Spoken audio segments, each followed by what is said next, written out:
With working from home seeming like it's a permanent thing now, our clients often ask us how to make sure their company data is still secure. Here are a few ways. Purchase the computers your employees use at their home. Most home user computers are not secure, and if you purchase the computer for them, we can ensure that our security is on there just like the computer was in the office. Install our antivirus and zero trust software. Antivirus will protect against known threats, and with our zero trust software, users or hackers will have to ask our permission to install any type of software before it can be run.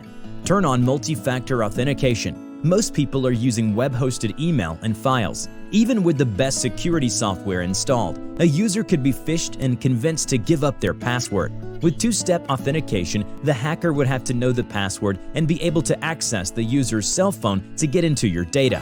Use a VPN for all remote connections to a server. If you need to connect to a Windows server from home, you should absolutely have a VPN software. If you don't require VPN software to access the server, any hacker can quickly find out that your server is open and try to obtain passwords by phishing or by brute force, trying different passwords for hours on end. Have questions or want to make sure your data is secure?